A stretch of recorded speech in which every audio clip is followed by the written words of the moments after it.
Abi, I want to say total about for this night. I want to say total about for preserving us and keeping us alive on this earth.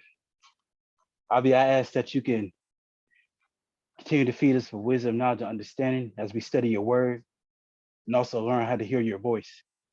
Abi, I ask that you can forgive us for our sins, our transgressions, and our iniquity. And I also ask that you can forgive the sins, transgressions, and iniquity of our forefathers and foremothers. Abi, I ask that you give us the strength to refrain from all manner of sin and all manner of evil. And Abi, I ask that we will only to desire to do what is righteous, to do what is good, to do what is just. Abi, I ask that you give us the strength to forgive those who may have wronged us, for we know that you have forgiven us for the times we have wronged you. And Abi, I ask that you give us the strength to love our brothers and sisters as we love ourselves. And I ask that we would never hate ourselves. Abi, I want to say total about for giving us this platform so that we can dive into your word. And Abi, I ask that we would not be just hearers of the word, but I ask that we would be doers of your word also. And Abi, I ask that you could strengthen every brother and sister on this call and the ones that are not on this call, those across the four corners of the earth, those that are trying to live a righteous life, those that are striving for perfection. And Abi, I ask that you can touch our hearts and bless us with the things that we have need of. And I ask that we are worthy to be called your sons and your daughters. And I ask that no manner of evil will have dominion over us. Bless you are Yahweh, blessed is your name, Yahweh. Bless he that comes in the name of Yahweh in truth. Baruch Hashem Yahuwah, amen, amen. Hallelujah, hallelujah, amen, wa amen. Well, shalom, shalom, Mr. Bakar, shalom, shalom. I pray and hope everyone has had a told me old day and told me old week this far. So we'll be getting ready to start our gift study once again. Give me just one moment. Let me get my screen the way I want it. Nope, how's it doing that?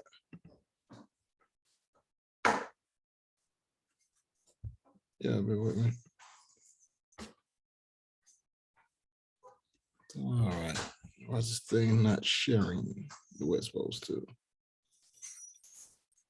All right, so I'll have to jump back and forth.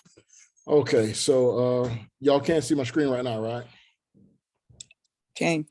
Okay, so we'll be starting off tonight in the book of Shemot, chapter 22. On our gift study, again, y'all know gift stands for growing in faith together, growing in faith together. And so it's focused on really the whole family. But as we've been covering, the family starts with an Ish and Isha, a man, a woman, a husband, and a wife. And from the very beginning in the book of Bereshit, after the Most High created everything, then he created man and woman, and the union of marriage was instituted. And the function of marriage was to be fruitful and to multiply, to not only increase with having Yaladim and children, but to increase in Yah's work and fulfilling the things that Yah has for mankind to do.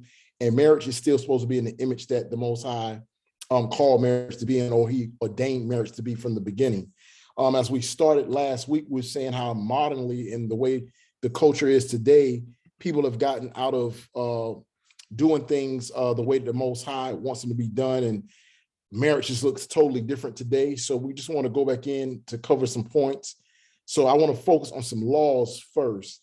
So we know that in our Hebrew community, there's different topics in marriage when it comes to is sex marriage, is sex not marriage, so on and so forth. Those different things that we've heard, and we've touched on some of that last week, and we'll continue to touch on it this week. I ask if everyone would listen with an open mind. Don't just jump off the call, because we'll be building in a series for weeks to come on these marriage ordinances, and precept upon precept, line upon line. We'll be trying to do as best job we can to edify the word of the Most High. So just as a disclaimer, I do believe that sex is a part of marriage, or as some brothers commonly say, sex is marriage. But just putting it out there now, but we believe that there has to be a covenant. There has to be a covenant made. It's not just casual sex is marriage. We don't agree to that. But to go into what the scriptures actually say, we've already covered a portion last week. We'll be covering a portion this week. And I want to go from some of the laws to show you why or how important it is, and that how we're supposed to remain virgins until married. So if we could, Kanaka, if you would read for me the book of Shemot, chapter 22 and 16. Shemot chapter 22 and 16. So we see that from the very first union of marriage, there was not any ceremony, anything from the very first marriage that we seen in the scriptures. We seen in the book of Bereshit or Genesis that when Adam was presented his wife, he knew her and she became his wife. They were one flesh. And to know her was he knew her intimately. It wasn't, oh, I know her in my mind, or now I have her identity. No, they laid together, they conceived, they had a child. So the term he knew her is kind of like one of those Hebrew idioms that lets you know that he now has joined her together and they became one flesh.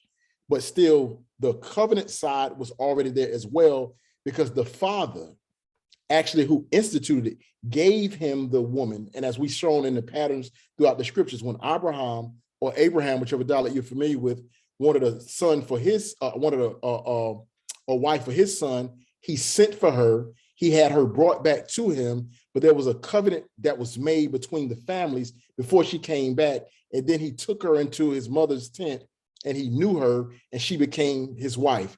So again, and when you look up in a Zondervan's Bible dictionary and things like that, it would tell you, if you look up marriage, it's going to tell you that it's consummated by sexual intercourse. So I know that we have many different people and many different views, and there's an argument, well, sex isn't marriage, sex is marriage. Well, it actually is, but it isn't. You have to have the proper understanding. So 22 and 16, as we're going forward, because while we argue if sex is marriage or not, when you only hear a segment of someone's teaching, or you think you know the mindset of what someone believes, you need to know thoroughly what they believe. And there's, in our community today, what we don't have is accountability and responsibility. We don't have any accountability or responsibility. So that's where things are off at. So when elders in the times past taught about sex being marriage, I just want to give you an idea of how they were teaching it. So let's go to Shemot 22 and 16, Kanakya, and read. And when they taught, they made everything focused on the man from the beginning and made sure we knew our responsibility. So it's very important for brothers to really hear these scriptures tonight, because tonight we're going to be focusing more on the east side of the house, more than the Isha side of the house, because from the very beginning, the Most High spoke to Adam. So a man should know or remember everything that the Most High commanded him. A man's supposed to know everything his father, his heavenly father, as well as his earthly father has instilled into him, the example that was set before him, so he would know how to be an Ish or Ish Elohim. So brothers, please listen to these scriptures tonight. Let's go to the Torah first to get some laws on marriage. So let's go to Shemot 22, and we're going to go to verse 16 and 17, Adon. Shemot 22, 16 and 17. And if a man entice a maid that is not betrothed and lie with her, he shall surely endow her to be his wife. If her father utterly refuse to give her unto him, he shall pay money according to the dowry of virgins. So if a man entices a virgin who isn't pledged to be married and lies with her, he shall surely pay a dowry for her to be his wife.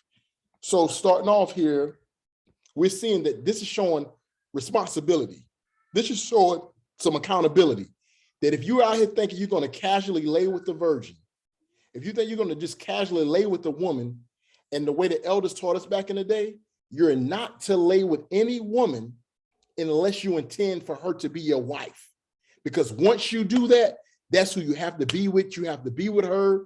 You're going to lock in on that, because we do not cause our daughters to be whores. So they was teaching a responsibility that until you're ready to be a man to take care of your household, if you lay with a woman, you're going to be responsible for that woman for the rest of your life. That's the way that they taught it in the old days when I was taught it, okay? So in the script, it's showing you if a man entices a virgin who isn't pledged to be married and lies with her, he shall surely pay a dowry for her to be his wife. No ends, ands, or buts about it, no maybes. He shall pay this. So I want to go here to into the Hebrew. So we see the word here, seduces, in the English here. So it's the word that's there. It's going to be patha or patah.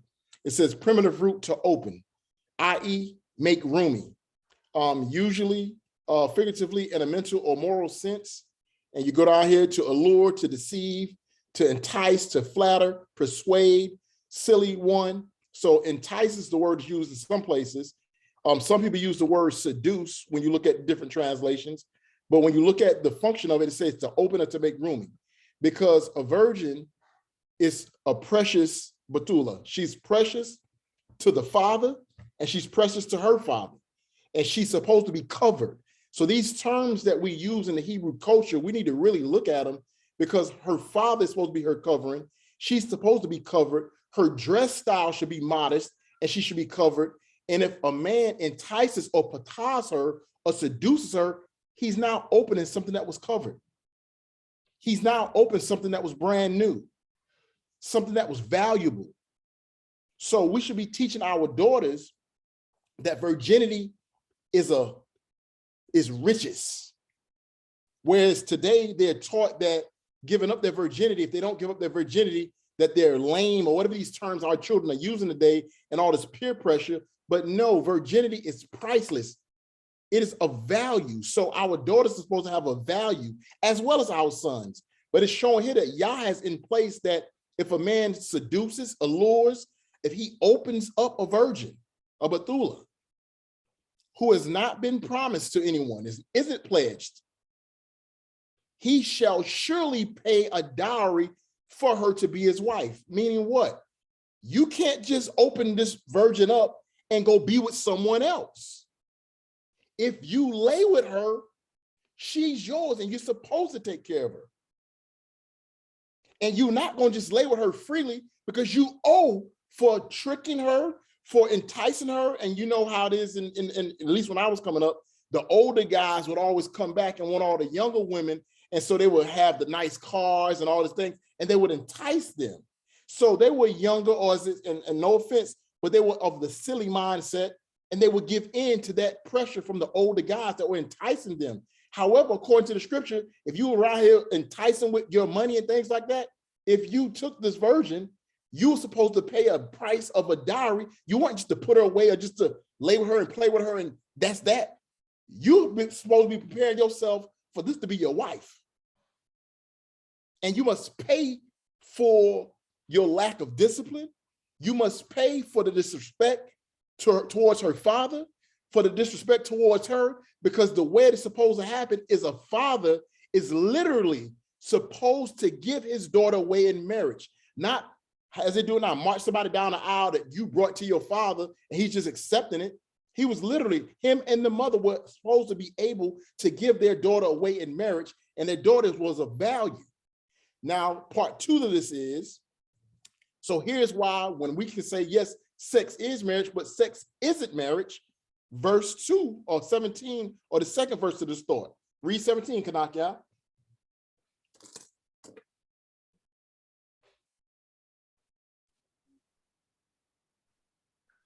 If her father utterly refuse to give her unto him, he shall pay money according to the dowry of virgins.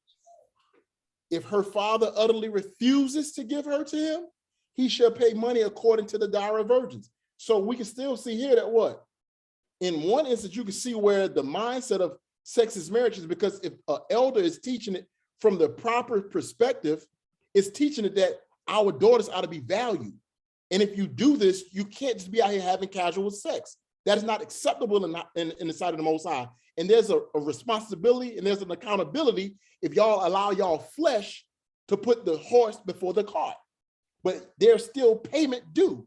So sex is marriage, but then at the same token, sex isn't marriage, because there wasn't a covenant agreement between her and the father. The father refuses. I'm not giving you my daughter. But why is it that the dowry had to be there to begin with? Because if the father did want him to not have to take her, it's because you might have now devalued my daughter. You deflowered her, you devalued her. She's not brand new. You have patah, you have opened her, you have exposed her. And now the whole community knows that her value is now diminished, and it may be hard for me to find a suitable ish for her now because of what you've done. Therefore, I want, if you come to me, if I find that you've done this, then you got to pay the dowry, and you're going to take her, you're going to take care of my daughter, or I'm going to refuse and just repent, pray, ask the Most High to make atonement for, but still you owe the father the dowry of virgins. Accountability, responsibility. And so even in the word of the Most High, when we're looking at it, the New Testament age has everything on, oh, you sorry, and just ask for forgiveness, you're forgiven. But when you read the Torah, there's always a payment for what you've done. All right, let's drop that, Kanakya, and let's move to the book of Devarim or Deuteronomy 22.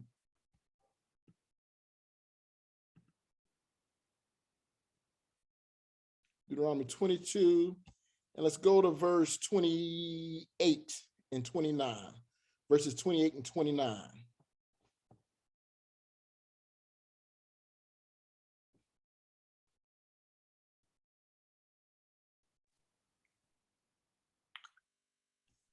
If a man find a damsel that is a virgin, which is not betrothed, and lay hold on her, and lie with her, and they be found, then the man that lay with her shall give unto the damsel's fathers 50 shekels of silver, and she shall be his wife, because he have humbled her. He may not put her away all his days. All right, so let's stop here. So again, why do I keep using this term? Because we're talking about it so much on social media. We're talking about it so much throughout our community. This has been something that I've been hearing for years and years and years, and everybody's on the side of the debate, but let's let the scriptures talk for us. Sex is marriage, sex isn't marriage, okay? So whichever side you want to get on, I can show you in the scriptures either side, but I want to show it the proper way. So back to it. If a man find a woman or a lady who is a virgin, who is not pledged to be married, and lay hold on her and lie with her, and they be found, then the man who lay with her shall give to the lady's father 50 shekels of silver, and she shall be his wife, because he has humbled her.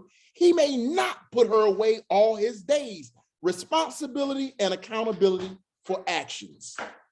So this being in our flesh, seeing young women trying to impress them with our money just for us to get what we want, according to Torah, there was a penalty to be paid. And according to Torah, if you did this thing, sometimes it's a penalty, but sometimes it's just the Most High still putting things back in order, because there are some people that's not just taking advantage. They just allow their flesh to get before the covenantal agreement. They allow the flesh to get before the father being able to give his daughter. But their desires could be pure towards one another, but they just allow themselves to do things outside of the proper order, okay? But for those that are not doing outside the proper order, for the men that's around here just laying with virgins, you know, messing them up. And I'm just speaking from my day in school. There were those that were like guys that would graduate, that would be coming to the school, and because they had money and stuff, they would get these young girls, and now all these young girls at school pregnant with babies. And then no one wants them, because they walk around pregnant with some guy's baby that we know has over 30 babies in the community already. But according to Torah, at some point that's going to catch up with you, because it says if a man finds a woman who is a virgin, who is not pledged to be married, and lay hold on her and lie with her, and they be found, then the man who lay with her shall give to the lady or the woman's father 50 shekels of silver, and she shall be his wife, because he has humbled her. He may not put her away all his days. So you're responsible for that action. And you're responsible to take care of that woman and to love, or to learn to love that woman for the duration of your life. These are things we're not even speaking about in our community today. People are just marrying and giving away women like nothing. No one is being accountable. There's no value to the vows, or there's no vows at all. But according to the Most High, we see here that, brothers, we have to be responsible if we're going to call ourselves Ish Elohim. And our community needs to have more accountability and responsibility to mark certain men that are doing things negatively, to the point where if they're a Moreh, you shouldn't even be able to be recognized nowhere as a Moreh in Israel if they're doing certain things. Why? Because we're going to out them. They're around here just taking virgins or taking women, and they've had private marriages, and they tricked these women, where according to Torah, there was accountability and responsibility. So again, marriage first starts with a vow or a covenantal agreement. And as we covered in the book of Tobit last week, we seen that while reading the book of Tobit, that there was a contract or a covenant or ketubah written when these families came together to give the daughter and the son to each other. And we see in the book of Shemot, where the Most High told Moses to write it down. So there is a recording, there is a covenant that is made. And then when the covenant is made or an agreement is made, then the union or the actual consummation of the marriage happens when you actually have sexual intercourse. So sex is a part of marriage. However, there are other components or other ordinances that actually completes a Yah-founded marriage. There's a covenant, there are vows, and then you consummate that. There's wedding, there are wedding ceremonies, and the wedding ceremony was a lot different than what wedding ceremonies today. You didn't just march down the aisle. You actually would go to what they call the wedding chamber, and the wedding chamber was the place where the bride and the groom at some point at a wedding feast would go into the wedding chamber, and they would consummate the marriage while the guests were still there at the party. And then there would be the tokens of her virginity, which would be when the sheets would come out from them actually going in to, for the first time, having sex to prove that she was brand new, she was a virgin. There should be tokens of her flower left on the sheets that will be shown to prove her virginity. So for us to be arguing, a lot of us does not have a Torah mindset, or we get too consumed in the debating side of it, instead of just saying, according to our Hebraic culture, I understand the mindset of when someone says sex is marriage, that this just may not be being explained properly. And that's what it's not. It's not being explained properly. So there's accountability, there's responsibility, there's a covenant, there are vows, and there are duties associated. So I just want to start there because, brothers, I want y'all to be very responsible. For those who are single, be very responsible. We're not to be fornicators. We're not to be laying with women just for fun. We are not to be with the woman until we are ready for marriage. Period. We're not fornicators. We're not adulterers. When we lie with a woman, we should already have a plan of being married. I'm going to yield for this moment. I'm going to yield to Moreh Daud because we want to focus on the Akeem. And I'm going to be getting my next set of scriptures. Moreh Daud, I'm going to stop the screen share for a moment, and you can pick up a dome. Gang. So the Dome, that's a great on set the first quarter. I come off the bench. But I like the scriptures though. Let me pull my scriptures up. Yeah. I like the scriptures on the screen. Yeah, as well.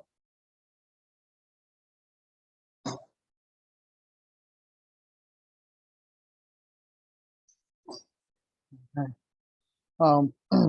So family, especially to the brothers, I have a question. What is the main prerequisite? And this may be my opinion, so y'all may not get it, but I believe y'all would. What is the main prerequisite for having an Isha? Let me share my screen. Do I got the ability to share it? Okay.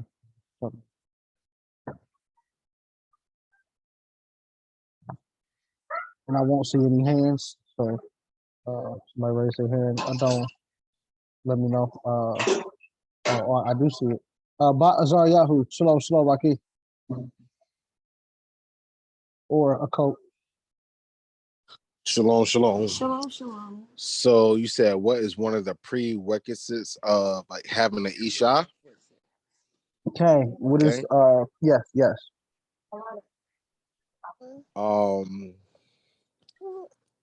Well, I would say a prerequisite would be a relationship with the Creator. To be with someone who doesn't even walk your path hard enough. So someone who has a relationship with the Creator definitely has to be a prerequisite for to be an Isha for me, I should say. Okay. Hey. I wanted to answer. Oh, it was for me. Oh, so I could. No, you good, sis. Go ahead. Oh, I just thought he should have somewhere to bring her, a household, See, Yeah. that's why you let her speak, Yahoo. You see, and we actually gonna get into that too. Hallelujah. Okay. Shalom, Akeem, and then Aaron. Oh, could you say the question again? Make sure I heard it No, correctly. no. The question was, Akeem, what is one of the main prerequisites for having an Isha? Not you, but for those who don't know what a prerequisite means, it means something that you must have, something that is required before you can move on to the next step. Yeah. Okay. Yeah, I would say definitely a clean heart and a relationship with the Most High, because once you have a clean heart and a relationship with the Most High, and everything will fall in place. It may take some time, but it will fall in place. I yield. Okay, I hear you. Aaron, Akeem. Shalom. I was gonna say some form of leadership. Hey, great answers out there. Great, and a coach. So we heard a relationship with the Creator, which is absolutely first and foremost. But when you're starting off your relationship with the Creator, like, are you then ready for the Isha when you are just starting off your relationship with the Creator?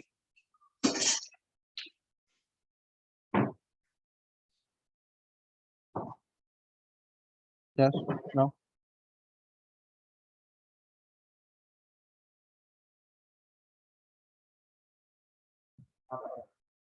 No? Shy? It's real quick. Just walk with me. Go ahead, Aki. Well, I would say, it depends on, I want to put, a time frame on it, but I think only that person can know, where they are at, as far as the relationship with the Most High. But, the Most High is, put somebody in your life. I think, you should definitely, listen to the Most High and try to see what He's telling you to do. I yield. Okay. So, with that being said, if there's a dowry, you need money. So provision. Okay, Eliezer, you will need provision, right? Okay, so we're gonna get to that, right? So first thing you need is a relationship with the Creator, right? That kind of goes without saying. But within your relationship with the Creator, there's something that He must give you, which Sis Takaya or Avia touched on. Just she gave me a piece of it, but not the overarching. There's something the Creator gives you that you are in need of, what the woman is called in Genesis 2. The woman is called what in Genesis 2 that the Most High says that He must give to Adam? Help me. Shlomo. Oh, okay. He might say without raising the head, Shlomo, but go ahead. Is there connecto or helpmate? Okay. So what do you need a help me for?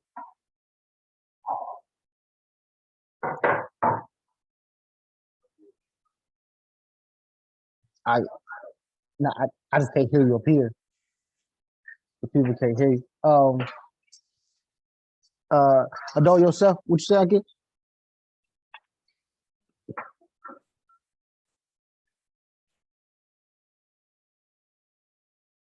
What, yourself? Kane, I was going to say the woman's purpose is to help you with your purpose, to help you with that. Whatever that image may look like, whatever that is that the Most High has given you, whatever that purpose is, the Isha is supposed to help you with that purpose, even more so to amplify that purpose. Absolutely. So I'm not gonna say that's your sole purpose, but a big part of bringing her into your life as a helpmeet is to help you accomplish something. So in order for one of the prerequisites, right, one of the main ones is before you should be even looking for a helpmeet, you should have something for them to help you with, right? We look at Adam, since we speaking on the first marriage, and the Most High gave him a duty. He gave him a task. He gave him a vision of what it's supposed to look like with you running this, or dominion over your house, right? Each man has dominion over their own house. So what is the vision for your household, right? Even before you are married, before you even met the woman, what is the vision that the Creator gave you? Okay, boom. He's telling me I need to go in this direction. Now he's opening up my vision a little bit. Then the woman comes in, and because of the vision that he gives her, she begins to magnify it. But she can't magnify or multiply zero. Be fruitful and multiply, right? You can't multiply by zero is zero. So she comes in and she ready to work, and you don't hand her anything, then you are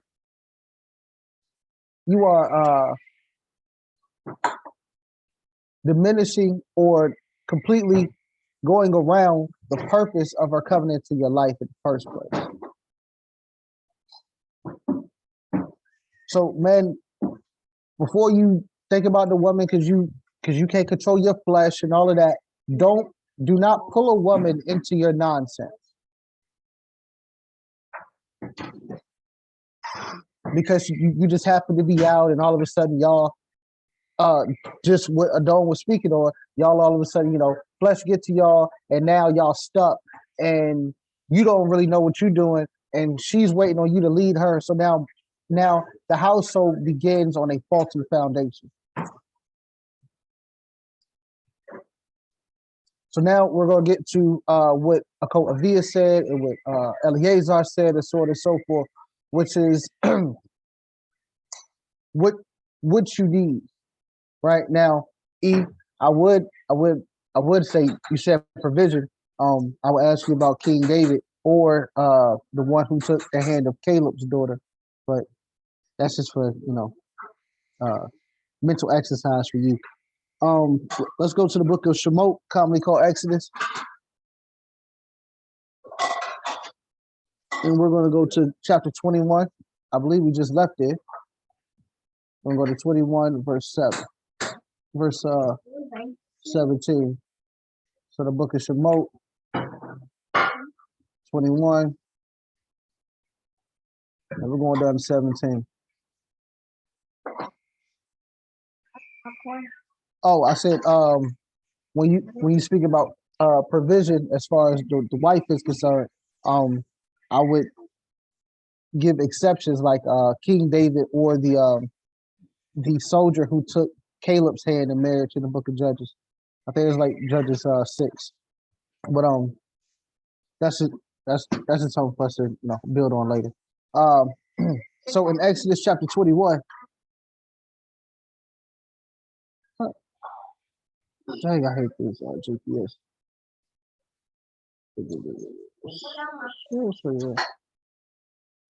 Hold on. Give me a second. Let me find out where I'm supposed to be at. Okay, there we go. It's 21, 9. 9 and 10. So it reads, if the master designated her for a son. So this is speaking on, let me go back up. Verse 7. When a parent sells a daughter as a servant, she shall not go free as other servants do. If she proves to be displeasing to her master who designated her for himself, he must let her be redeemed. He shall not have the right to sell her to outsiders, since he has broke faith with her. And if the master designated or betrothed her for his son, he shall deal with her as is the practice with free maidens. So now she goes from a servant to now being a free woman who is betrothed. If he takes into the household as his wife another, right, he must not withhold from the first one 3 things. These are 3 things that you must have, or you must be able to provide for your Isha. These things are mandatory outside of your house, because you got to have somewhere to live. So if you have somewhere to live, obviously she has something to live. But when you get fly or you get clothes, she has to have clothes. When you eat, you got to make sure that she is always eating and her conjugal rights, right? So food, clothing, and conjugal rights.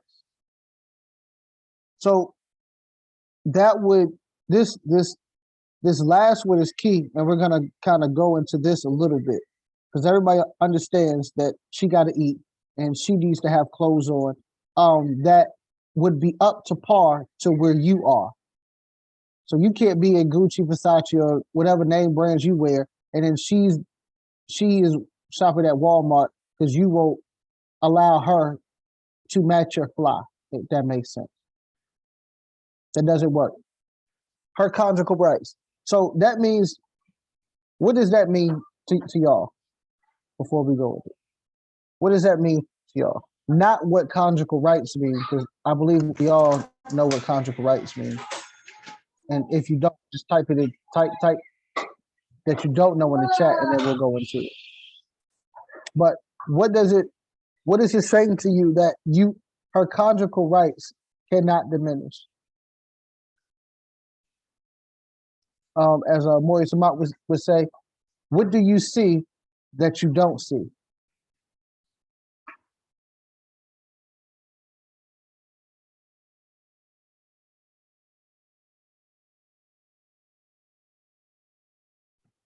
Akeem, I do want y'all to know he's directing the questions directly to Akeem more so than anyone. So Akeem, we need y'all to speak up. If we to each Elohim, just give the best answer that you have. But the silence is kind of like really killing me. Let's speak up. But I'm not going to you first, Joshua. They gotta wait. Do unto others as you want done unto you, E. Okay.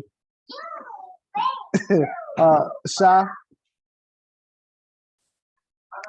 Yeah. Well, what I see in this scripture, because we were just talking about, a sex marriage. So if a brother says that he has a wife, but his wife lives with her sister or her aunt or her father in a different state, it looks kind of strange because how are you taking care of her? She's not even, in the same area as you or same household as you. So I saw that. Another thing I saw, just finances is important. It's not, the whole purpose of marriage, but it definitely, plays a significant role. So, if you don't have it, I would say, make sure your heart is clean and pray to the Most High to give you some wisdom, knowledge, and understanding, start a business or, a career, I yield.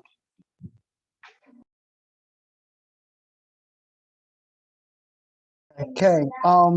When you say, okay, so are you looking at conjugal rights as just being in the same house as the Ish?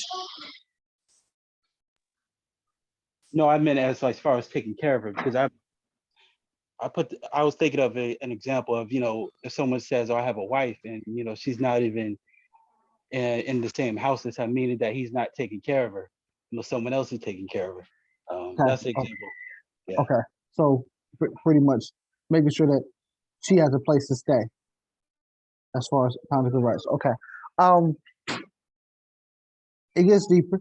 It's okay, let's say shalom, shalom, Madon. Shalom, shalom. The question you asked is pertaining to conjugal rights, right? I'm getting tight on that. Okay, conjugal rights, yes, sir. Yeah. I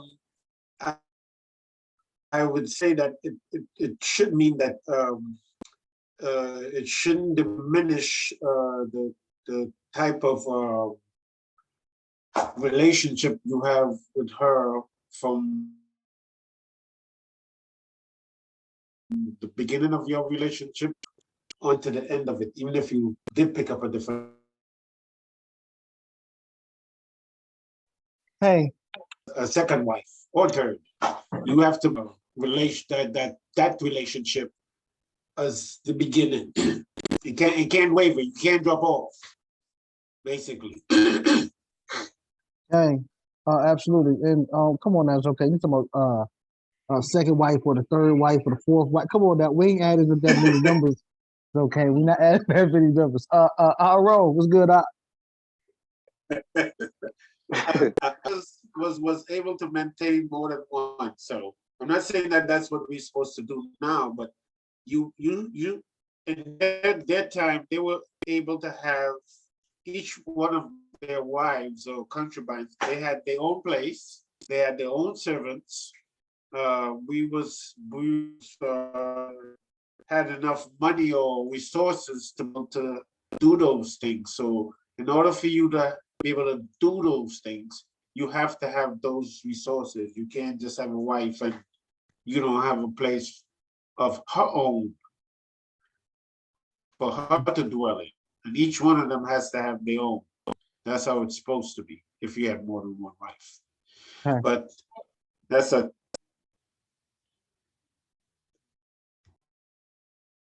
It's definitely a different conversation. Aaron, and then saw your head. Okay. Well, everything. Well, like you said, we know the meaning of conjugal rights. I just wanted to also add in. It's not just about speaking, but also being able to be heard.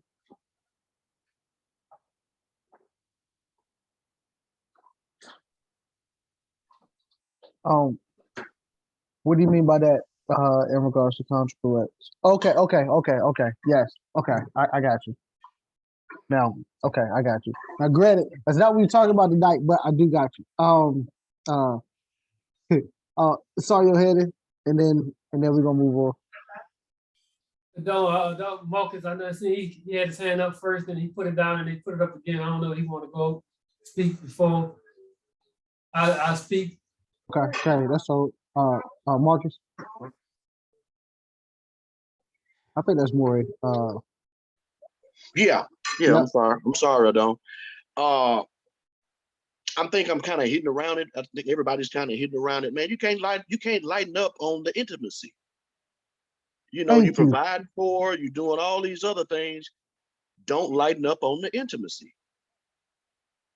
Absolutely, Adon. That's what Baba Womack said. You know, if you go back and listen to Baba Womack, he'll tell you how to give her what she want, when she want it, when she want it, anytime she needs it, and all that. You know what I'm saying? So don't forget that, unless you want Jody to come around. And that's key. Sorry, give me 1 second, Adon. Your head. Give me 1 second, because what he said was, huh? I'll tell you. Go ahead, Paul. Go ahead. Okay, because what he said was spot on, right? And this is, I went here based on the command speaking on if you added another wife, but what we do as man with the one wife that we have is we begin to get away from the love, right? So one of the duties of a ish, of a husband, especially in this culture, is to be consistent in the love that you're giving your isha. Okay, we diminish the love in the household, which then brings and depletes everything else. Which is why, to go off a New Testament script, that's why the writer said, "Husbands, love your wives." Right? Why do we have to be reminded of that? It's because once we are off the hunt, right? We got it, we locked it in, so on and so forth. Now it seems as if we go back to business, and the love, which is an action word by you, Azariyahu, love, which is an action word, we stop providing those actions for our Isha. And I know I went to the New Testament, but I want to go back to the beginning and show you that the Most High command. So regardless of whether you think that the New Testament is law or whatever, that's cool, because it's just writings to me as well. But let's go back to what the Creator told you to do, and let's go back to Torah. So let's go back to Genesis. Let's go to Genesis, and we're gonna go to chapter 2. And it's something very interesting that the Creator says, right, or something that is spoken in the Torah, right? And it said, I'm sorry, verse 23. Then then Adam said, "This one at last is bone of my bones and flesh of my flesh. This one shall be called one man, for from a man she was taken. Hence a man leaves his father and mother and clings to his wife so that they become one flesh." Brothers, I thought that we were supposed to stay where we are, and the woman leaves her father and mother and then cleaves onto us. Why is the Torah saying the complete opposite?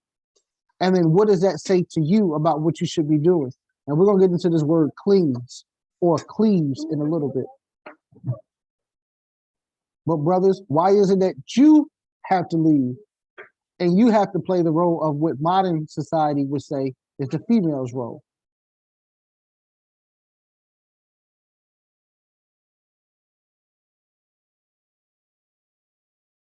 Repeat that one more time. Yes, sir. So verse 24, it says, hence a man leaves his father and mother and clings to his wife. But in modern society, the woman is the one who leaves her father and her mother and then comes to you. And then we say, well, woman, you're supposed to come to me and submit under me and so on and so forth. But the Creator is saying that man leaves his father and mother and cleaves unto his Isha. So what's going on here, and why is it all of a sudden a switch from what we would normally think occurs? Okay, Peseta. So I don't see it in that light, because I see that when you find an Isha, you're supposed to now establish your own lot, because now your Isha is supposed to, like you said, help manifest the vision or the plan that the Creator has for you. So you can't be the man or the head in your father's house. So you have to leave your father under your father's headship in that capacity, because now you're establishing your own relationship, building your own family with your Isha. So now you have to remove yourself from their house in order for you to establish your own home. But I don't think that you go to, well, we have seen where the father has sent his sons to go to the land to get the wife and therefore bring her back. But I don't necessarily think that it's us coming into the woman's home in that aspect, but removing ourselves from our father's house. I'm not saying that you go to the woman's house. I'm talking about is in a sense, you're right that you are leaving your father and your mother and being a helping hand in their house to start your own. But if the woman is supposed to be helping you manifest your vision, right, and you're already set, right? Because when we look at Isaac, he didn't leave Abraham's house. He was there, and then Rebekah came to him. So in regards of leaving for a household, okay, that's one thing, but there's something else that's happening here that the man is doing to his wife. So you two are, which nobody else answered, but it's fine, because you two are supposed to be cleaving, but the Most High is saying that the man is the one who initiates this through love. This goes back to what we just read, that the love should not diminish, right? So the way you started in regards to beginning the cleaving to your wife, it should never go below that mark. So how do you cleave to your wife? Yeah, of course, we understand the quote unquote concept of becoming one flesh, but to cleave or to become one with your Isha is more than a physical thing, is it not? And because you have to become one mind, you have to be one, literally one entity. Okay. Totally So Nicole, so now you're going from just a physical coming together to now you have to daily pursue her, right? That word dabak, which is the word for cleave. That word dabak is very intense. said to cling, to stick, to stay close, to keep close, to join to overtake, to pursue closely.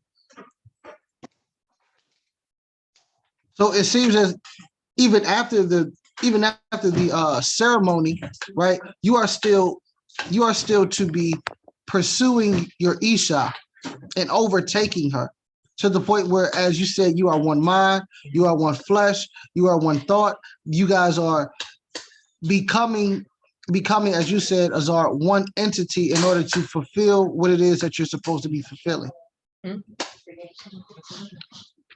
A lot of us are still two people, but we just came together physically.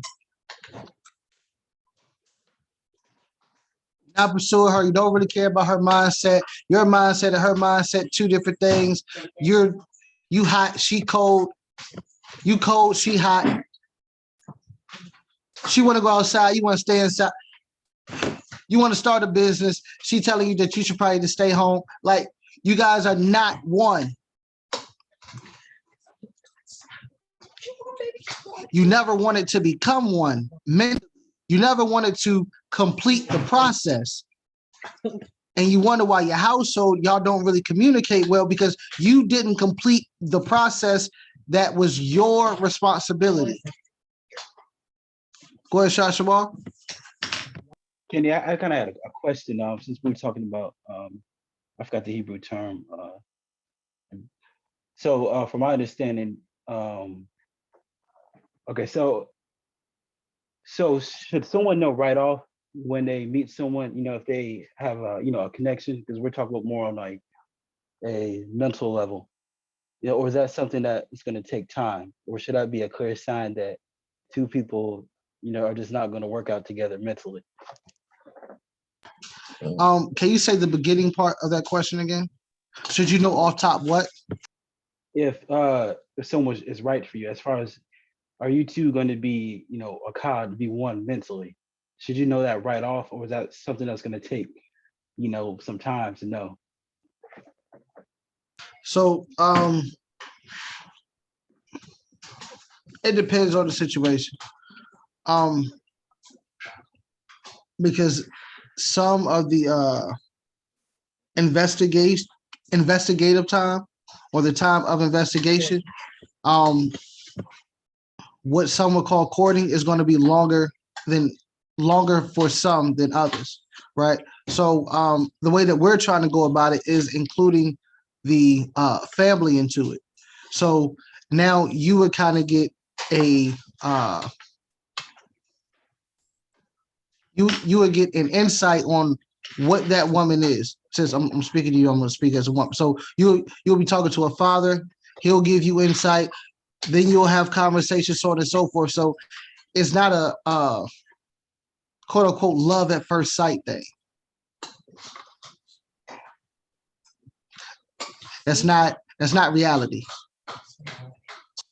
Can't obviously what you said. Yeah, it makes a whole lot more sense, yeah, okay.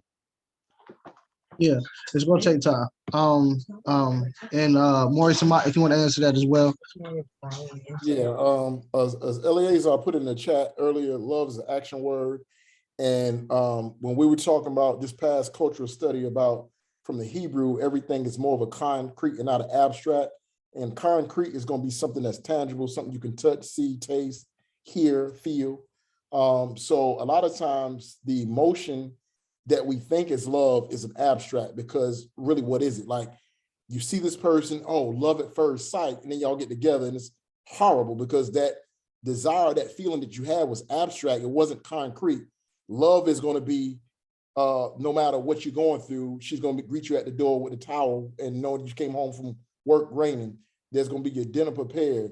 You're going to check on her and make sure that she's fine. You're going to provide for her the conjugal, as Moreh pulled out. You're going to make sure that she has the clothes. Like, if you eat, she eat. You're not going to be like some brothers. I mean, what Moreh Dawood was starting off with is what we've seen, or at least I have. I've seen brothers that's flashy, but their women are, I'm not going to say trashy because they're not trashy, they're modest, but you can tell that they're not putting into their woman what they put into themselves because it's their money. No, y'all look identical. So what I'm saying in short is, no, love is not going to be just that emotional feeling of just knowing. It's going to be something that's an action that's worked towards. You work towards love.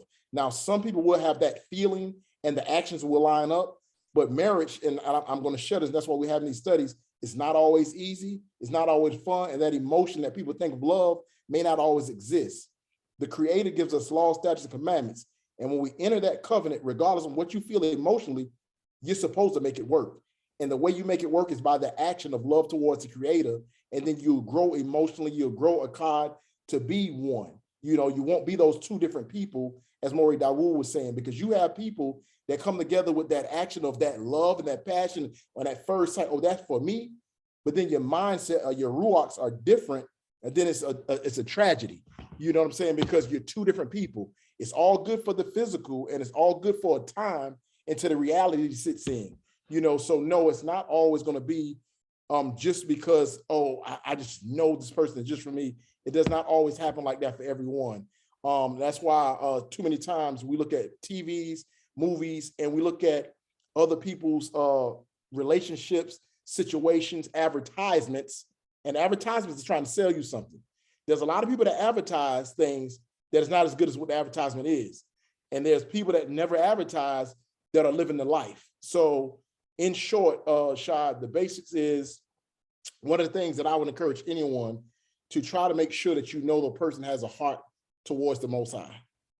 And you can see that they actually have a heart towards the Most High, because that is going to be the foundation. If Yah is the center of your focus, if Yah is the center of her focus, then Yah will make sure that that love that people want actually comes together to fulfill that complete action. Because if both individuals are trying to please the Most High, they will know how to please one another at some point as they grow. Some of this is going to be a maturity level. As Dawood started off with the lesson, what does a man have to have? And some of y'all had already said was a relationship with the Creator. So it came. So even if a man don't have a relationship with the Creator, and she don't have a relationship with the Creator, it's going to be very hard to have a relationship one with another.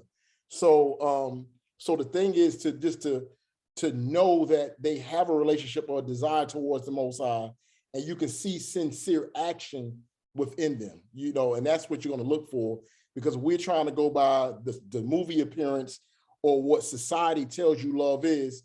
There'll be people to be waiting forever and continually missing the mark for what the Most High has already presented right before them.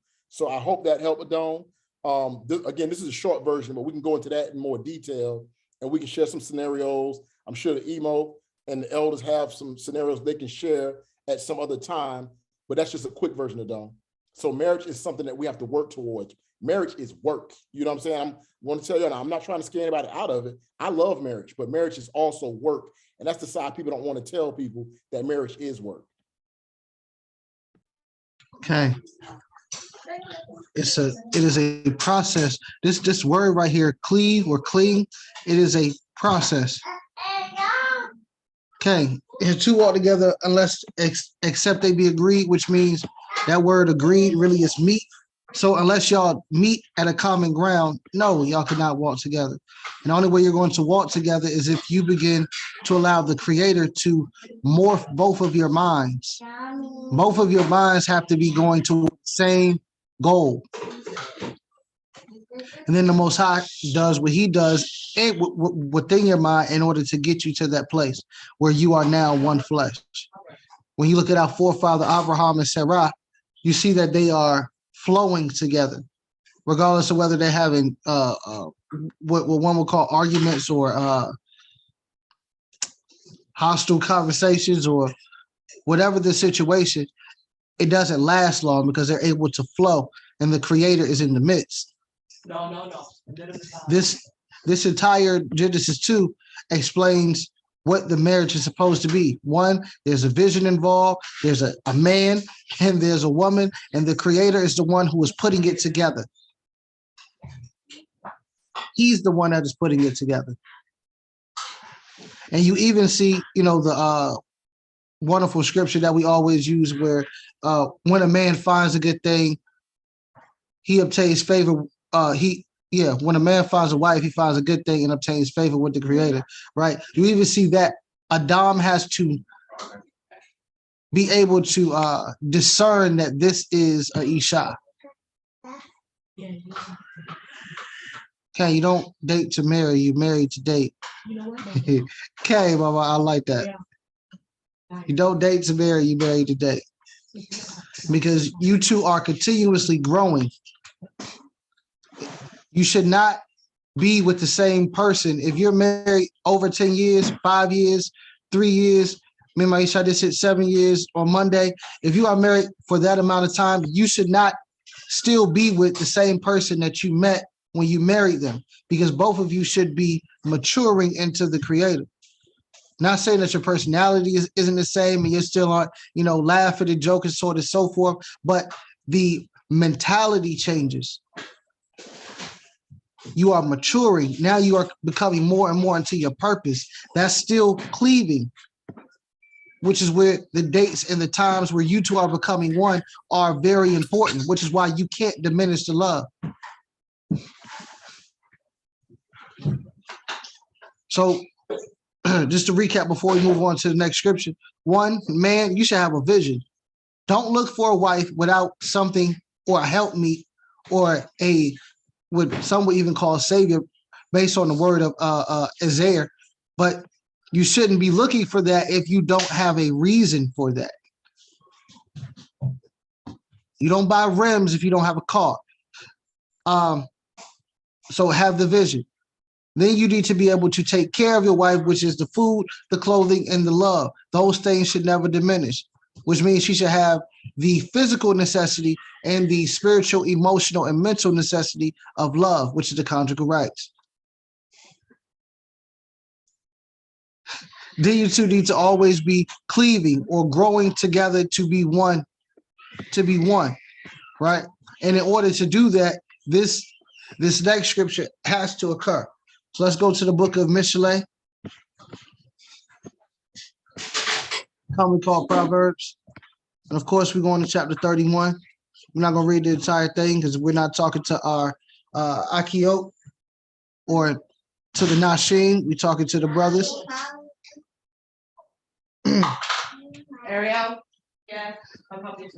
Proverbs 31, 10 and 11. What a rare find is a capable wife. Her worth is far beyond that of rubies. Her husband puts his confidence in her and lacks no good thing. One of your duties, right? In order for you to have a functional home, I believe, and for those men who have been married and sisters, y'all could definitely, correct me if I'm wrong. But husband, you need to have trust in your Isha. You should have confidence in her and her ability. She is good to him, never bad, all the days of her life. You should be able to trust her with things that you would not trust anybody else with, which comes from you knowing her strengths, her weaknesses. By you knowing that, then you are able to put your trust in her, lay down with her, with what they would call pillow talk. You're able to put your emotions into her lap, your dreams, your aspirations into her lap, and have confidence. Not only is she not going to go tell the next man those things that you told her, right? But she's also going to help you manifest that which you have just laid on the table. So down here, she sets her mind on an estate, verse 16, and acquires it. She plants a vineyard by her own labors. She sets her mind on an estate and acquires it. So she sees land and she go gets it. She goes and buy it. More than likely, guess what? She probably uses some of your money. So do you trust your Isha with your finances?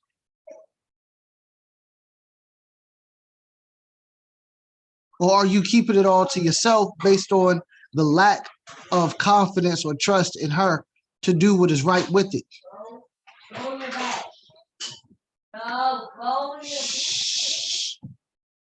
Man, we have a very, very bad problem of not trusting our wife. But we trust other people more than we trust our wives. Trust ourselves more than we trust our wives. Now, of course, there's another side to it. Women, you have to be trustworthy, but it's not y'all day. So my question to the men is,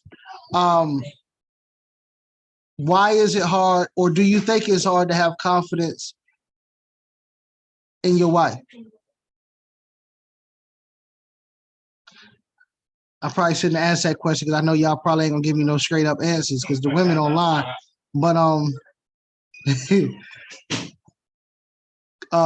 Azariah, You know, we don't run away from controversy.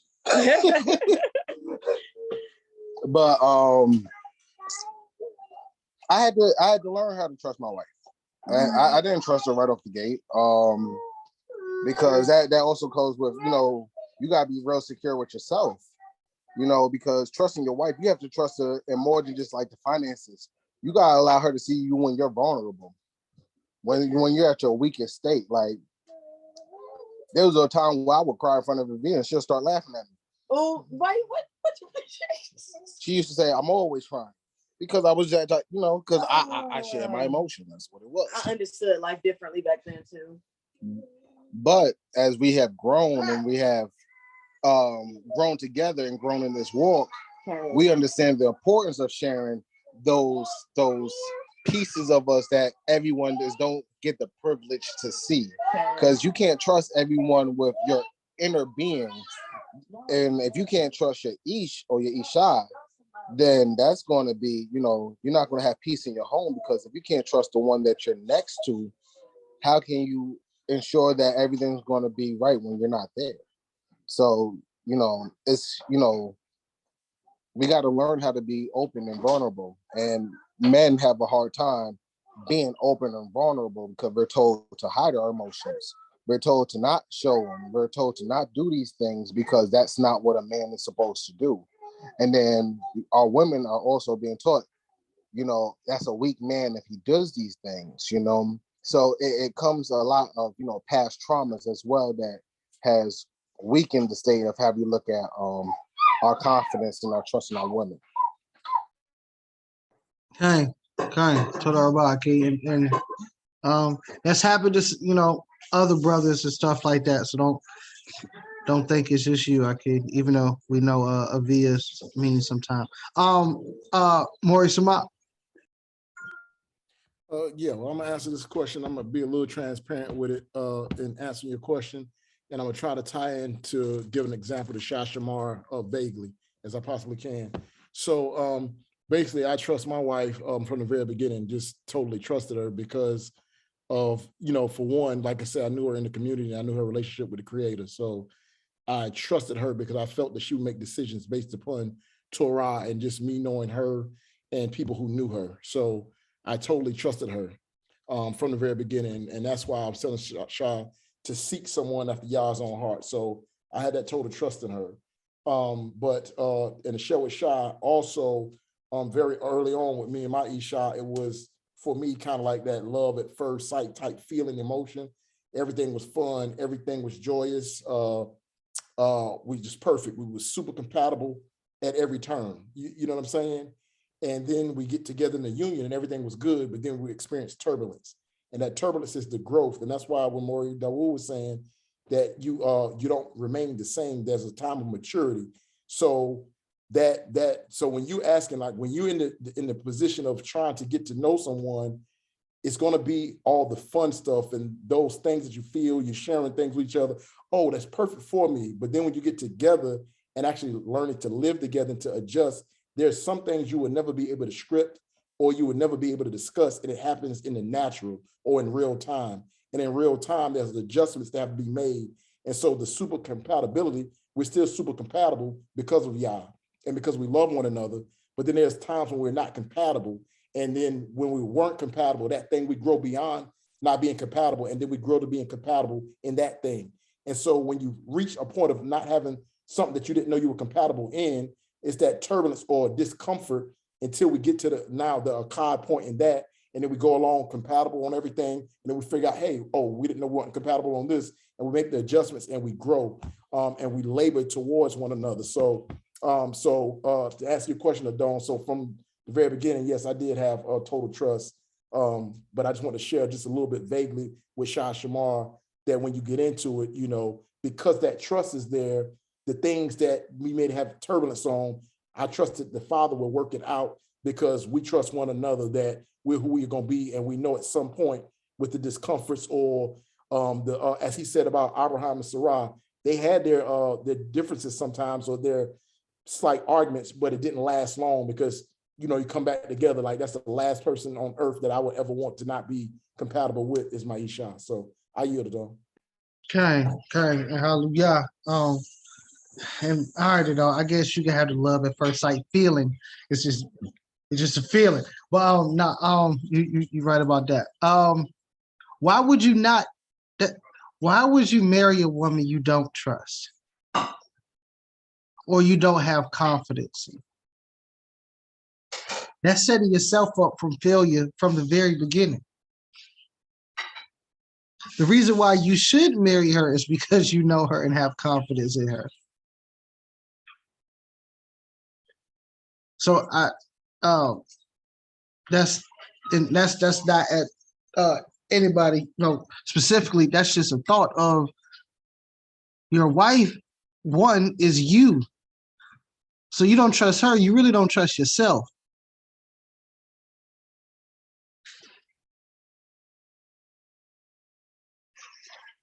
So Shashawar, I saw your hand up, Akeem. Okay, no, I just want to say, you know, that you know, the words, you know, by yourself, you know, more smart, you definitely brought more understanding to my question. So now, you know, I see the Torah as like, you know, the filter for everything. The Most High is the standard, you know, and everything else, you know, it just comes into play, you know, later on as, you know, I get to know the person. I yield. Okay, wait, okay, hold on. Before we, there's still such thing as compatibility. I do want to put that out there, like, you know. Yeah, I understand that.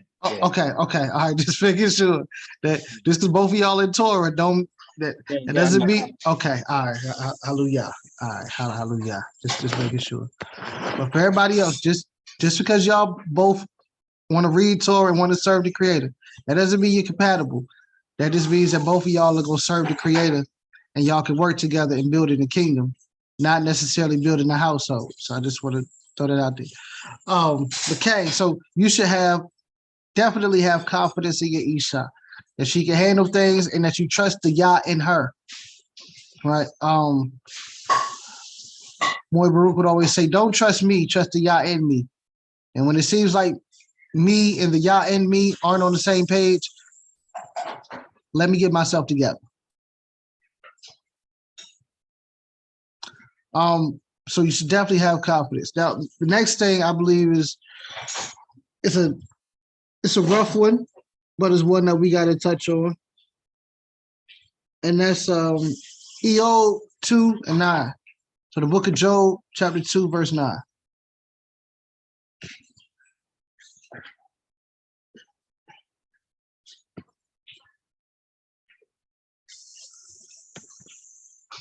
Job chapter 2, verse 9 and 10.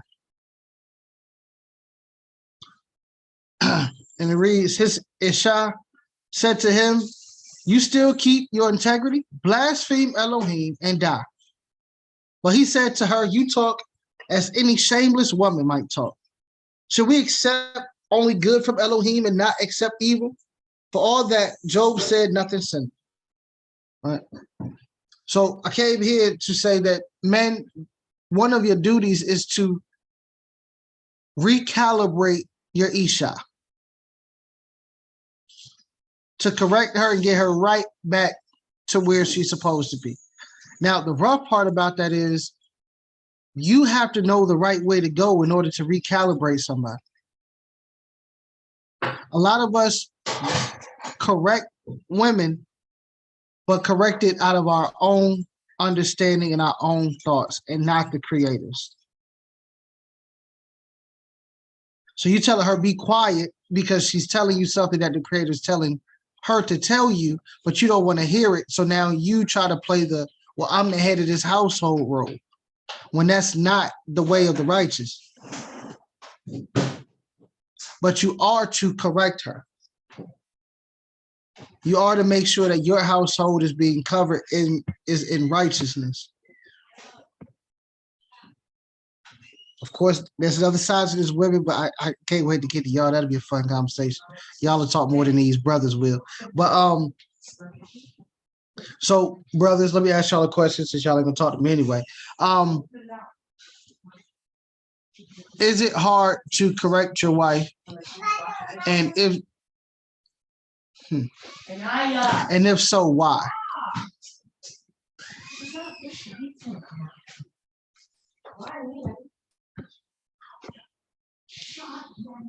Azar?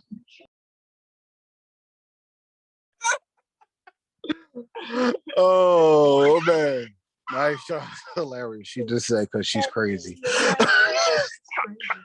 But no, for seriously though. It can seem hard when you're unlearned or you're still learning. That's what, like we're saying, when you don't have yourself in order, how can you really correct your Isha? You have to first have yourself in order and know the right path in order to correct them, but you have to also know how to correct them. So if you don't know how to check your emotions, what you say may not necessarily be the issue, but it's how you say it. So it's challenging because it's a learning curve and it's a learning process. Because now you're trying to, that's why, it's important to get to know. That's how you get to know as well, by learning how they may receive something versus how they won't receive it, what words you can say in order for it to be heard versus what words you shouldn't say that may be a trigger. So it's challenging if you don't know your Isha, but as you continue to learn the ins and outs, you know how to get the message across so they can therefore understand where you're coming from, that they may recalibrate and to walk in that righteousness. So yes, it is a challenge, but it's a challenge that becomes easier over time. Okay. That's true. It's definitely true. Because right now I'm trying to figure out the words to say to the brothers without triggering y'all. But I'm gonna go to our roll first, and then I'm trying to find the word. And it is very challenging, but when you realize that this is the maturing part of the stage of your relationship, then it becomes more easier. But like you said earlier, as far as trying to correct her with Yah's wisdom and not your own.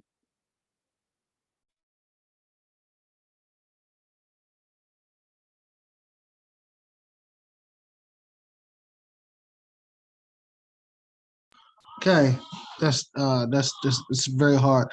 I see you by yourself. If you and Moreh can yield for Imanu Kurt.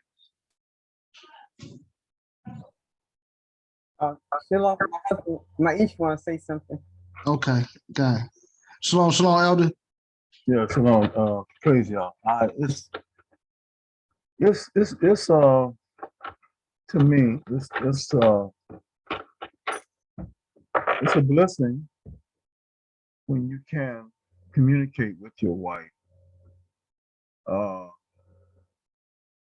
It's there's a scripture where the Bible says, "Husband, teach your wives." And there's some wives that they're very familiar with about everything, and so, but there may come a time, sometime in your journey with your wife that she may not see something that you see, and it's just the right thing to do is to call her to you and let her know that, honey, listen, I want to show you something. What y'all showing me, and you should always do it out of love and do it in Yah's name. You can never go wrong by doing that, having the right spirit. It's the spirit. It's the spirit of you doing it, how you do it. It says, not by power, not by might, but by my spirit, saith Yah. For Yah is a spirit, and they that worship him must worship him in spirit and in truth. So it's the spirit of what you're saying, the correction of whatever that you're given. It's the spirit that you're giving it. And that goes a long way. So when you explain to her and let her know that you're just not being judgmental, this is what the spirit is saying to me, you know, and there's one thing I can say about my queen that y'all have given me, that we have always been able to talk and to communicate, and that's sometimes there's some things that I may misread about some things that and she'll share with me, and I appreciate that.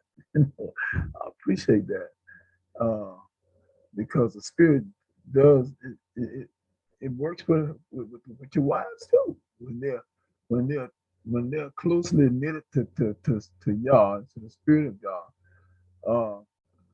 They can help their husbands also. So it's just a wonderful thing. I think that when you can share with each other, and you can help each other. It's just a blessing. It's just a blessing. And when you do it in the right spirit, nothing beats that. When you do it in the right spirit, the spirit of Yah, you can never go wrong. You can never go wrong. And that's just a blessing to be led by the spirit. It's a blessing. Hey. Cain, Zaquan.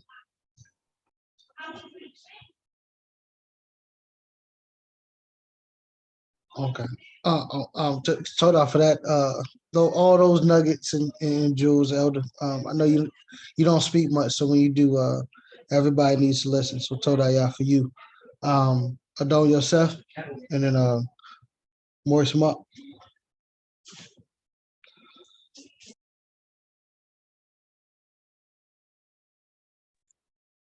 Okay, shalom. Can you hear me, though? Okay, you clear. Can't really come back off the Zaquan, so I'm gonna try to just keep it in my own words. I think the answer is actually in the text, in the culmination of everything that was said from everybody. Really, the only way that you can, and it was said already, the only way that you can truly practice that that means of correction is if you yourself are walking in that I hate to use the word perfection, but it's already there, which is interesting because I know there's many conversations we had before and talking about the comparison just within the same word, tamim. But in looking at it's interesting because in looking from the lens of the Most High, that word is meant for perfect. But in the eyes of man, that's more or less integrity. So Cain, your spirit has to be lined up with the Most High. Your perfection, in a sense, has to be lined up with the Most High in order for you to practice the things that the Most High gives you and equips you with in order to make correction and course correct if things get out of line. But if your integrity doesn't line up with the Most High's perfection, then it's going to be pretty hard for you to try to correct anything and anybody in regards to any matter. So just to again sum it up, for me the answer is in the text where his Isha even acknowledges her Isha's integrity and basically saying like relinquish that. Why are you still retaining that? Just go ahead and which is interesting, says Barak, curse the Most High and die. But he kept that throughout the whole entire time, which allowed him to course correct his Isha in that regard. So I yield the floor. Okay.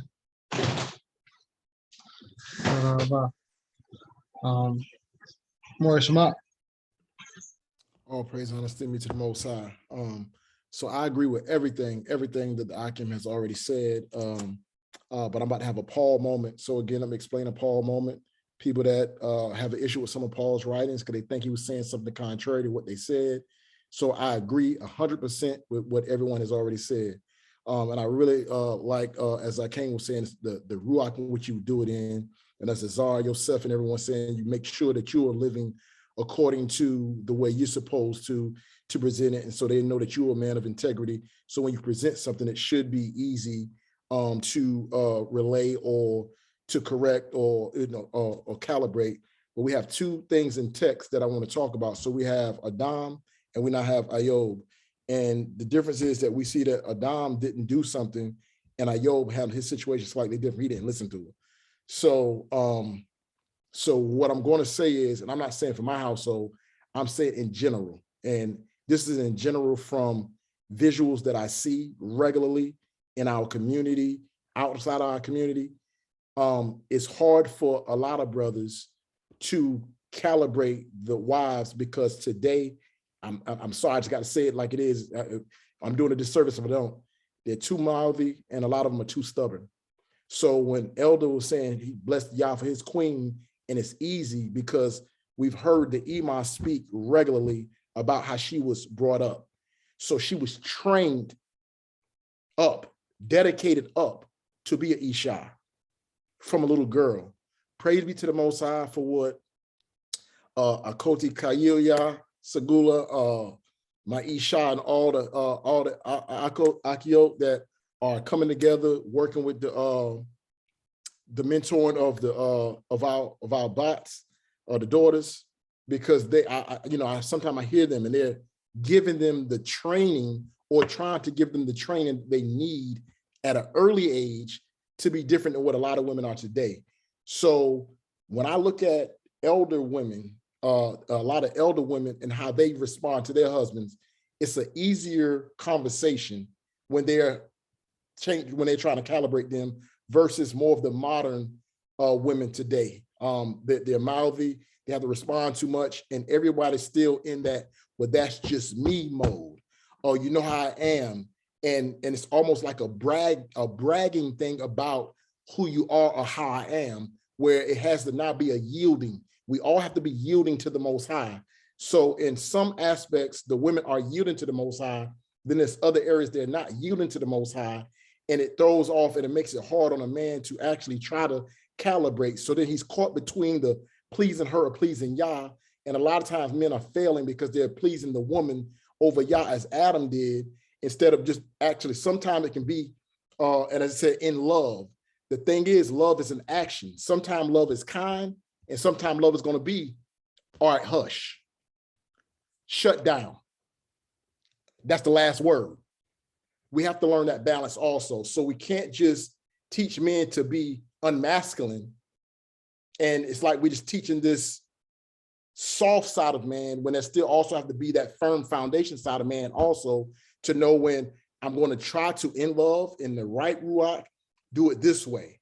And when the mouth is still firing off and when all this comments coming back and you know you're right according to Torah, you know you're right according to the ruach of the Most High, then there's another side of love you have to show, because if not, it's doing a disservice to Yah, it's making Yah look bad, it's causing division, schisms, and confusion.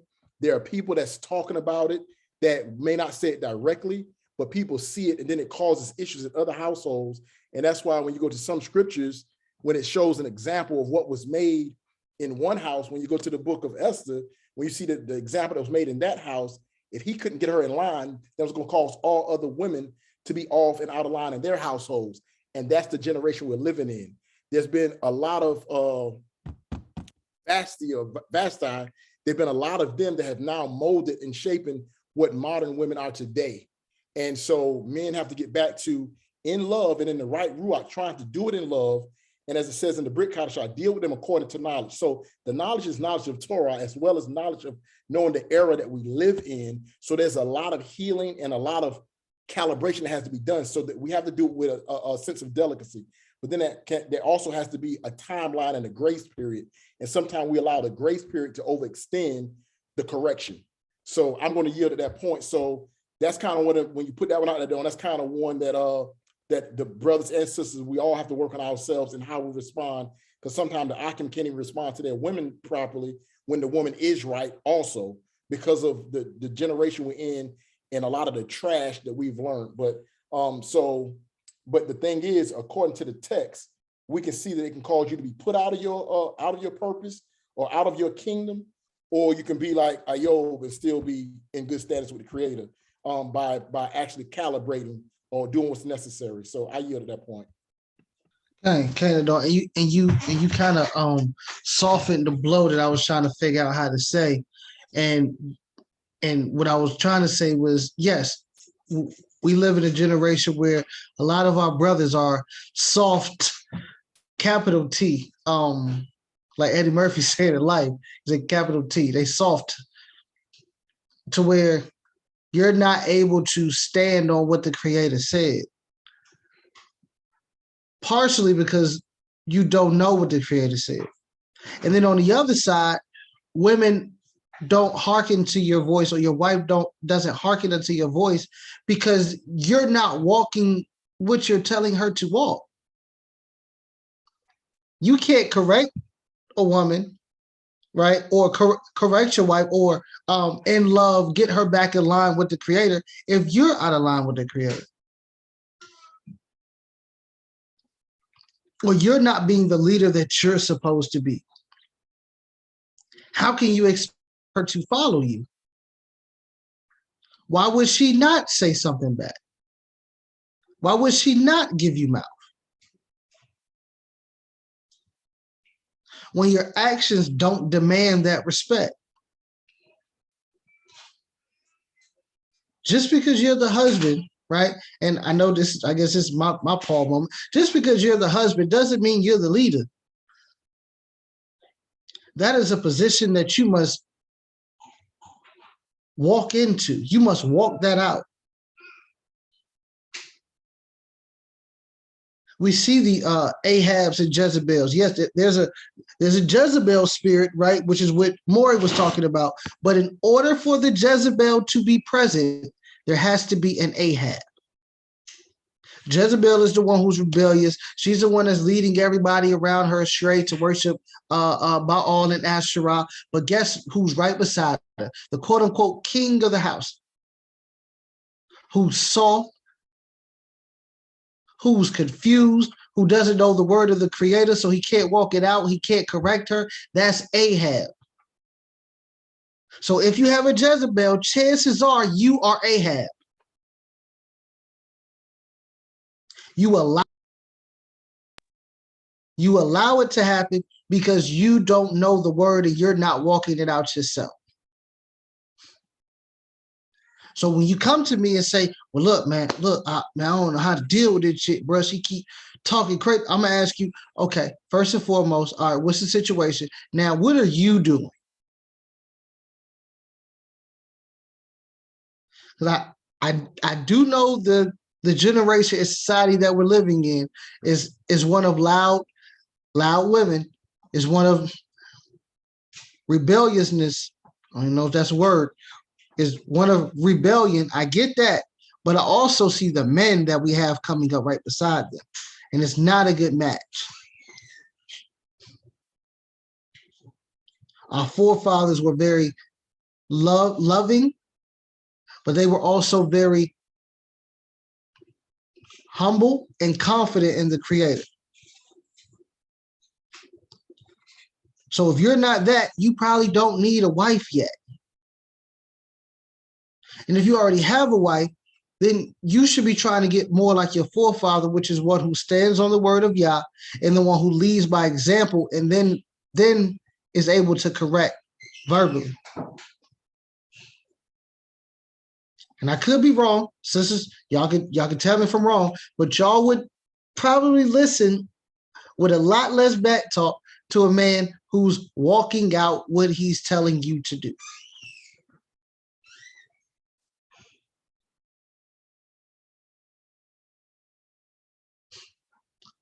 So is that the case, sisters? I mean, y'all can talk too. You know, this is growing in love, growing in faith together. Cain. Okay. Oh, okay. I mean, I was just making sure. I don't speak for y'all, but I am observant. And a lot of what I see is that the loud women, when they get loud, the man begins to tuck his tail.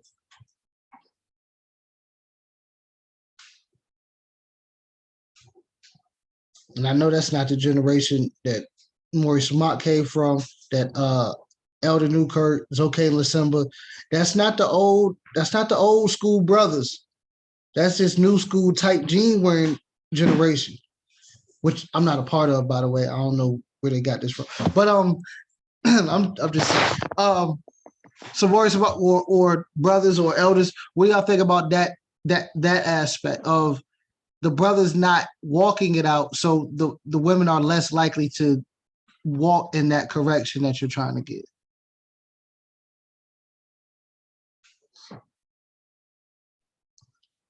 Well, yeah, I would say I do see that as part of it, Adon. But I seen a lot more of it, believe it or not that. I seen a lot more of it where you actually sincerely see brothers sincerely trying, but the woman still has an issue with submitting. Everything is back talk. I mean, there's brothers who are really crying out and they're trying to be righteous and they're trying to save their marriages, you know. And I mean, I experienced it a lot. And I mean, so I see both sides of it. But what I'm seeing today, and I mean no offense at all to my sisters, our sisters are trying and they're trying to be submissive. Just right now to date, a lot of sisters are really not Torah submissive or Yah submissive, because submission means to yield to the authority of another. It's just like, as you said earlier about, you don't get rims and you ain't got no car. I agree that it is a lot easier to submit to someone that's doing what's right, but then there's also an authority that the Creator gives. And I can show you that there was a man named Nabal who was a fool, whose wife was still submissive to him and tried to save his life. So that's the pattern of Scripture. And if she's supposed to be a help, she's supposed to be trying to help him be better. And you can't really help him be better if you're so mouthy and not trying to help him in his walk with the Creator, because you feel like, well, you just starting to do this or you just starting to do that. Well, if he's starting to do that, help him along. Don't give him all the extra that's going to hinder him from still getting to that place. You get what I'm saying? So I see a lot of it. And so when you say it's easier, so I'm just going to use my job as a reference. So even if they're not doing it, there's still duties of Ish and there's still duties of Isha in a marriage. And we cover those more detail as we continue to go forward. So at my job, by me being a technician, I'm trained and I have a skill set that the people in the office don't have, but they're the ones that's writing the ordinances for how we conduct business on a daily basis. And some of it just don't make sense to me. And it is hard for me to do some of the stuff they ask me to do, because for one, it don't make sense. But if I want to keep my job, in which I do to take care of and provide for my family in-house as well as extended family, I like to make my finances so I can have those things on hand. So I go with the flow because I'm an employee. This is what y'all say. It don't make no sense. Yes, I have my little gruntle moments, but I don't mouth it off to them. I find a way to say it to them in a humble manner, like, hey, you do know that this is not helping, you know, but I humble myself and I try to find a way, or I build my senses up to show this new thing that you have us doing has caused this to drop in productivity. And then I go back and present it. I don't just mouth off. Man, that don't make sense. I internalize it, but I still submit to what they give because they're the authority. Even though I know you've never climbed the pole, you've never been on top of a house or under a house, you've never been dangling from a line, I'm the one who do that. But I still submit to that. But it is a whole lot easier when it's someone that is a field supervisor that's been in the field, that understands the technology, that understands when I explain it and what I'm faced with, they be like, oh no, don't do that. And then it's easy for me to submit when they do tell me to do something, because I know they understand what they're telling me to do. So impartial, yes, it is much easier to submit when it makes sense and when the example is someone to submit to. but still at the same token, you have to understand there's positions. And as long as a person holds a position, it's either you can help them become better at their position, as I did with my supervisor. I helped him become better with supervising the team because he said, we don't listen to him. And I told him, no, you don't listen to us. But I called him to a private meet. And I told him I left there so furious, but I didn't say nothing to you there because I had to go calm myself down. But I can't make it through the day with how I'm feeling. We need to talk. And he came in the field, and then I explained some things to him as one of the senior techs and how he comes off and how some of the guys are ready to quit and this, that, and the third. And I explained to him from a technician's perspective and taught him some of the field stuff. And he himself has changed to the point where our team likes him. So that was me being a help to him to help him be a better supervisor by explaining to him things he didn't understand. So I just use that as an example that sometimes the mouthiness, just if I'm the Isha, my role is to be a responder. Now, how am I going to respond? Am I going to respond negative?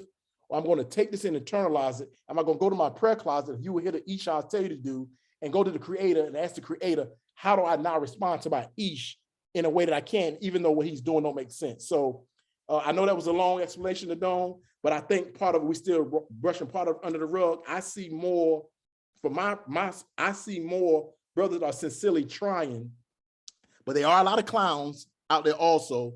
So I just think we have to really teach everyone to do their part. If someone is not doing their part, pray to the creator that they get in order. I yield. Okay. And that's a great segue into the next part. So to give correction, but of course, if you give, you must be able to receive. So you give correction, you must also be able to receive the correction from the Isha, right? So say you are on the side of, you are trying, so on and so forth, and she just being mouthy. That's one situation, right? Which I do get because I see it, and trust me, on Clubhouse, I hear it. But then the other side of it is you aren't doing what you're supposed to do, and she's trying to correct you.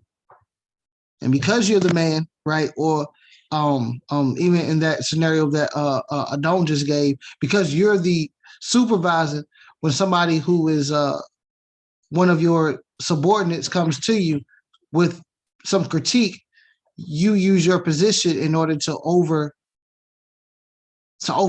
that or to not listen to it, right? For example, when Sarah, Bereshit 21:10, she said to Abraham, cast out that slave woman and her son, for the son of that slave shall not share in the inheritance with my son Isaac. The matter distressed Abraham greatly, for it concerned a son of his. So something is going on to where she is trying to rearrange the household dynamic. Something that's really not her role at all. And Abraham, of course, is steaming. But as the man, right, because I'm talking to the brothers, you should be able to do what? Go to your creator and find out whether or not what she is saying is right and exact or not. Once again, only occurs if you have that relationship that we talked about in the beginning and you know his word, which is within that relationship.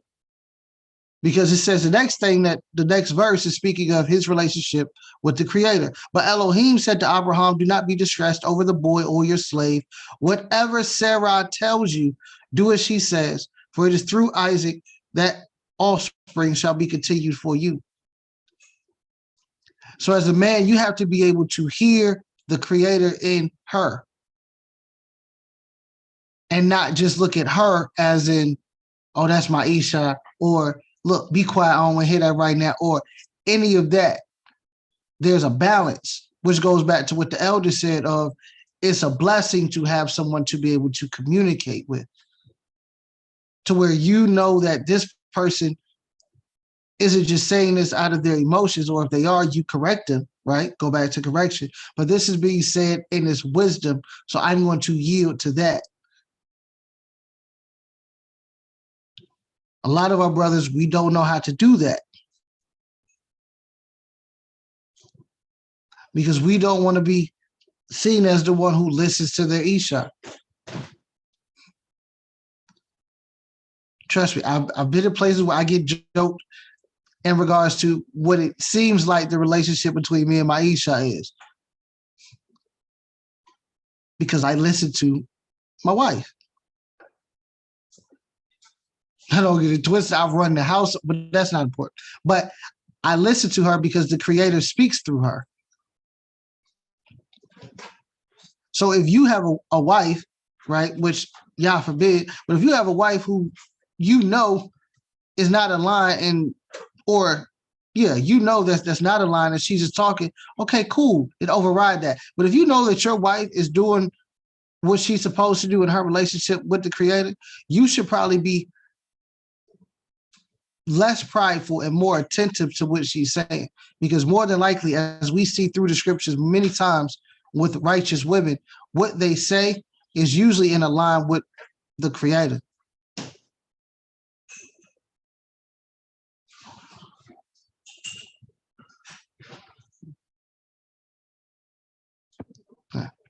So then how do we, where's the balance? Our households, men, and trust me, this is, we gonna get to the sisters, but our households for the men will be much better if we had a balance. If we came to the table and sat with our Nashim, our women, and we were able to go over the plans for the vision that we had at the beginning, and based on our relationships, right, and the love and the confidence that we have in one another, we're able to determine what is the next step in manifesting that vision.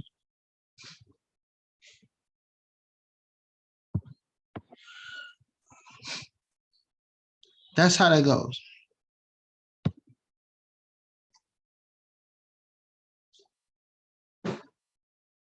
Okay. Absolutely. Which is why there has to be a balance, because you are the proverbial wife to the Creator. So the same way that we want our wives to act, we must act toward the Creator first, and then that is manifested in the physical. Okay.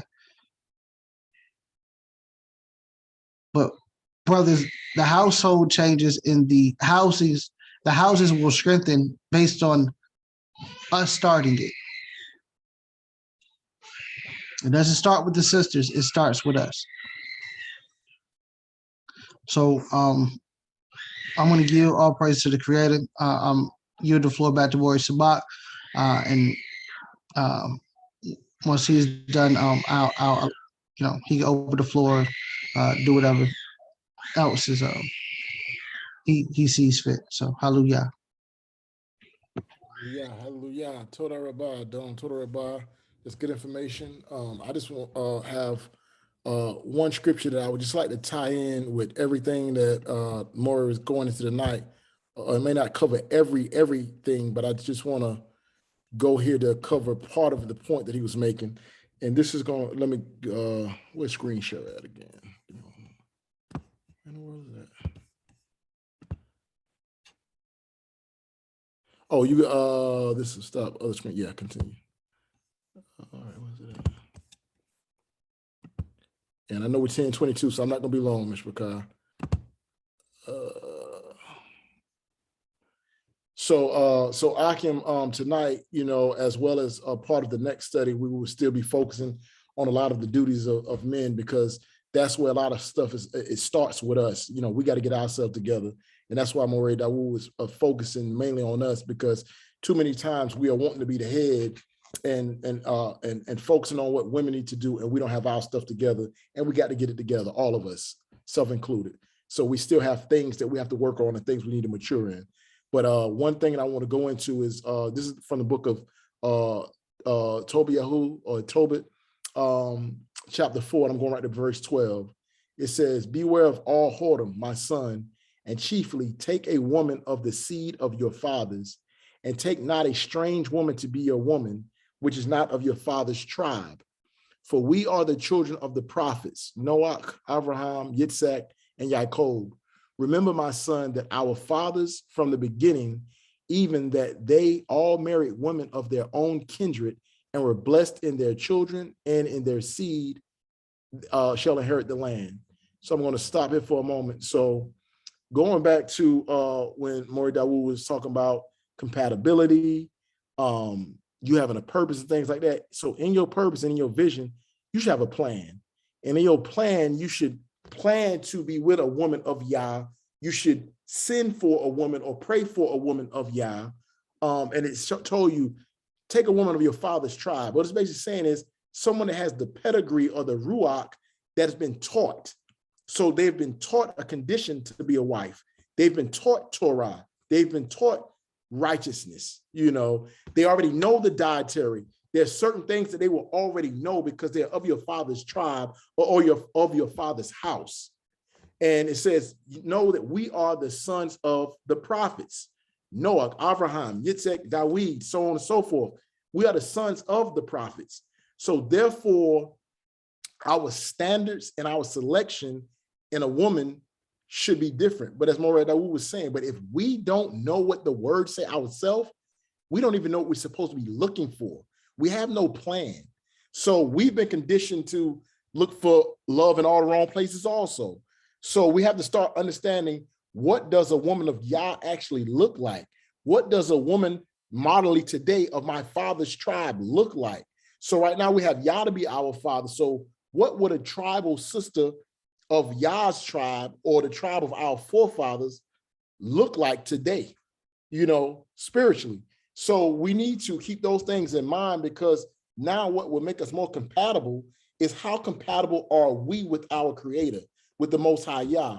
So the more compatible someone is with the Most High should make them more compatible with you, because y'all should touch and agree, like the scriptural, you know, because you already know as an Ish, your duties, your responsibilities, what you're supposed to provide. She would already know as an Isha, her duties, her responsibility, and what she's supposed to provide to have that beautiful marriage union, that perfect relationship in Yah that Yah will make mature, you know. So I think Moreh Dawood, you did a great job. So y'all understand, in the community, what we need to be returning back to the community is responsibility and accountability. Be responsible, be accountable, be righteous. And that's what we need to return to really let people know what Yisrael looks like. And I think these classes are important. And y'all just know, I'm starting to age up and level up a little bit. So I'm speaking a little bit more from an elder's perspective now. And I'm never saying anything to be offensive, but I have to speak true. And I'm only speaking what's seen. I'm only speaking what's in us and what needs to get out of us so that we can be better for the creator first and foremost, whose name is Yah. And so we can be better for our significant other, our husband, our wife, and our Yaladim, our community. So again, we all have things to work on and work out, but we should not, as Moreh Dawood said earlier, we should not still be the same. If I was mouthy 2 years ago, I should be less mouthy today.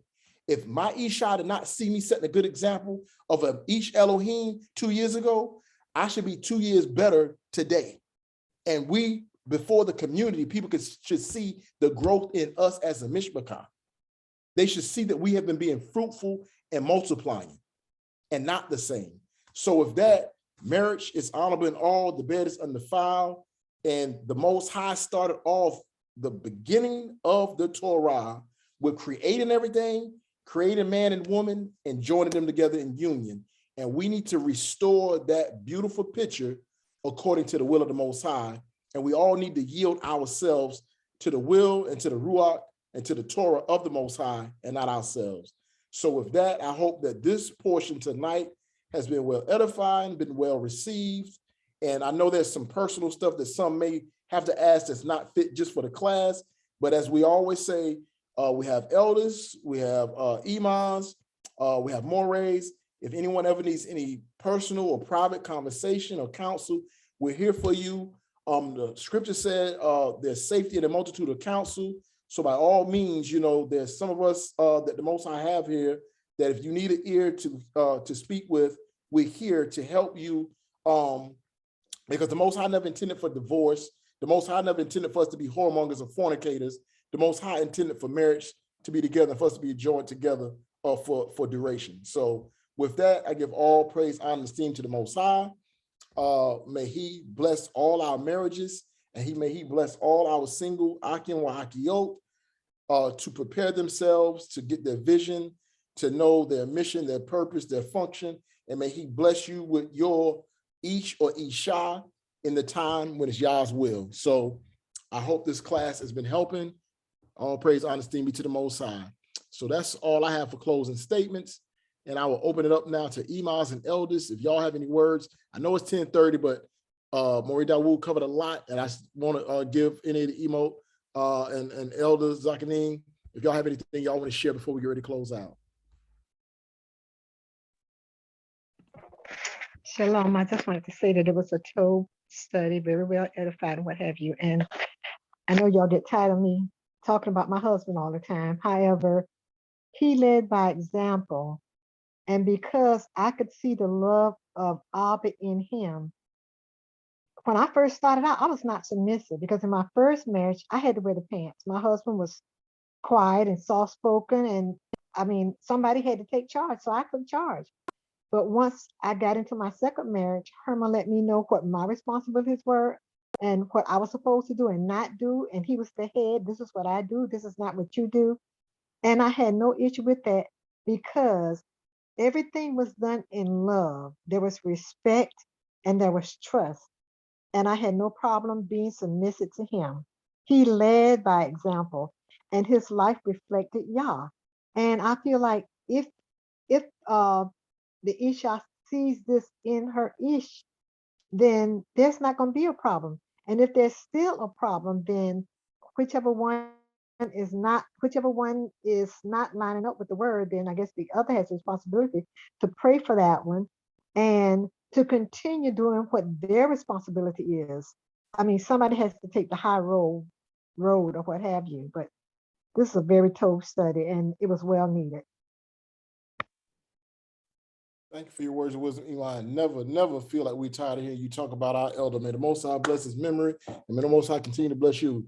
That's why he set Zakanim and imams up in the community to share that stuff with us. So we never get tired of hearing that, Imam. Praise y'all.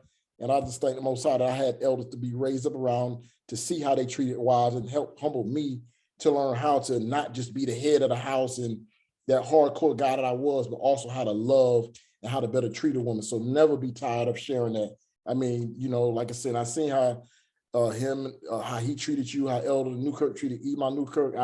I've seen that, you know, and I still seen their sternness and them being masculine men. So praise y'all. Never be ashamed. Never feel like we're tired of hearing it. We always want to hear it, Imam. Hallelujah. Toda. That's a powerful word. Yes, I wanted to say I was taught from a young girl to pray. And so in my marriage, I always have anything that came up, I always prayed about it. And my mother always taught us, if you can't say anything good, don't say anything at all. And so I learned to pray about everything that happened in our marriage, about any situations or anything come up. And so just like Imam was saying that we are, I guess it's our generation, but we was taught how to respect our husbands. Even in the churches, they was teaching that the man is the head of the house, but they taught him to love your wife. And so if you be in love, you can easily be submissive to your husband. And so that's what you got. Then if you got problems, always pray. That's the thing I did. I didn't let things worry me. I just pray about it and trust y'all to do it. And that's what we have to do. We always have to put him first, and then our husbands, and then the children. And another thing we learned that in coming up in the first day, that you put your family first. Your family always y'all came first, then your family, and then the church. And so always remember, then that way you can trust each other. Trust is a big issue. If you don't have trust in a marriage, it will not work. Toe blessing. Yeah, I want to say something else. I had this tonight was powerful. So many impartations was powerful. It was really good. Everybody, I received something tonight from everybody, and I've come to know from my journey that everybody's not where everybody's at. You know, everybody's faith don't have the same faith. And so that's why some things just gonna have to, with the husband and wife, you're gonna have to study together and pray together and get in the right spirit, the same spirit, get on the same accord. And there's a couple of things that I heard tonight about. One thing was it was about Job's wife. She said, "Curse, won't you curse God and die?" Well, you know, when it comes to children, the wives are different. They are different than the husband. She bore all the children, and she was hurt, and so because that's probably why he got that response from her. But also with Abraham and Sarah, I think I was trying to figure out why Abraham didn't tell Sarah about sacrificing Isaac, their long-awaited child, the promised child. I used to wonder why. I want to know why Abraham didn't tell Sarah. And I believe that if he had told Sarah that, he would have became the sacrifice.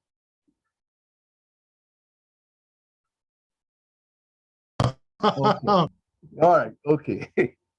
Okay. But anyway, we with you, son. We with you. This was really good tonight. I enjoyed it. Every teacher, every impartation was really good. And I love to hear my sister, Audrey, talk about her husband. That really blesses me. And my wife always around the house talking about her husband, blessing me and lifting me up. So that's good when I hear any woman lift up her husband.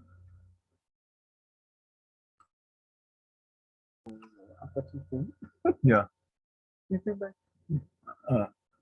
I yield. Hallelujah. Hallelujah. Thank you for those words, King. Thank you for those words of wisdom. All praises, all praises. Hallelujah. All right. Any other elders on here got any words before we get ready to close it out?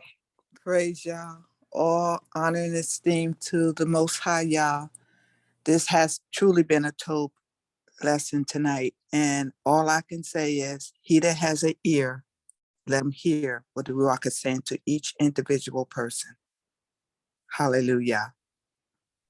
Hallelujah, Imam. Hallelujah. Hallelujah. I told her for your words of wisdom and encouragement. Hallelujah. That scripture, he that have ears to hear, let him hear what the scripture have said. Hallelujah. What the Ruach have said. All right. All right. Well, Mishpachah, I know we can go all night, and so I was just gonna let the imams and elders say something. But if y'all have any comments in regards to this, please, the next time we come on for this, if you can remember what you want to share, do so at that time. But we are at the 10:37 mark, and I know some have to go to work in the morning, so we're gonna try to close out at this time. But I thank everyone for tuning in, and I hope this has been informative, been helpful, been encouraging. And as Elder Newkirk said, and even when I'm sharing, I'm still gleaning and learning also from your statements, your comments. And so as Imam Shoshana had closed out, let us all that have ears to hear what the Ruach is saying to each and every one of us, for us to be Ish Elohim, Kayil, Isha Nasim unto the Most High Yah. So with that, Moreh Dawood, did you want to do the closing tefillah, or you want one of the Akeem to do it?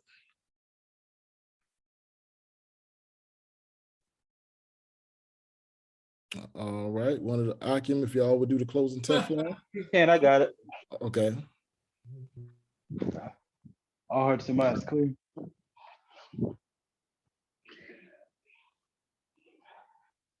I'll be out to Torah about for this lesson, Torah about for this night, Torah about for keeping us alive and allowing us to study your word and to grow closer to you. And I ask that you give us the strength to continue to refrain from sin and to love our brothers and sisters as we love ourselves. And I ask that you can humble our hearts. And I ask that we can humble ourselves when we are wrong. And I ask that we will never blaspheme your name or your Ruach HaKodesh. And I ask that you can also bless all marriages. And I ask that you can give them all the tools that they need to grow in your word and also in their households. And I ask that you can bless the single brothers and sisters with Ish or Isha, one who loves you and who also loves them. And I'll be asked you give us the patience to wait for our blessings, to wait for our prayers to be answered. And I'll be asked that you give us the strength to keep our hearts clean so that we are worthy to ask you the things that we have need of. And I'll be asked on this night that you can touch the hearts of every brother and sister on this call and the ones that are not on this call. And I ask that you can continue to walk with us through this life. And I ask that you can have mercy upon us. And I ask that you can remember that we are still flesh, we are dust. And I ask that regardless of the things that may happen to us in this life, I ask that you can give us the wisdom to understand that you are our confidence, you are our strength, you are our shield, and you are our Abba, which is in heaven. And I ask as we rest, you can give us the strength to go to work, go to school, to take care of our households, to take care of ourselves. And I ask that you keep us in good health, keep us in the right ruach, the right spirit. And I ask that you may walk with us to the end as we seek your face and they seek eternal life. Bless you are Yahweh, blessed is your name, Yahweh. Blessed he that comes in the name of Yahweh. Baruch Hashem, Yahuwah, amen, amen. Hallelujah, hallelujah. Powerful prayer, Dawn. Amen and amen. Hallelujah, hallelujah. All right, Mishpachah, we love you all. May the Most High watch over, bless and protect each of you, and look forward to fellowship again soon. Shalom, shalom. Oh, Shalom. wait, Mr. McCall, please make sure to have your Shavuot information in and things in for Shavuot as soon as possible. I'm sure we can probably give a better infomercial tomorrow, but I just want to throw that out there just in case. But infomercial. Okay. Make sure we do the infomercial again tomorrow properly. Okay. Okay. Ahava Shalom, Laila Tobit. Shalom, shalom, shalom. And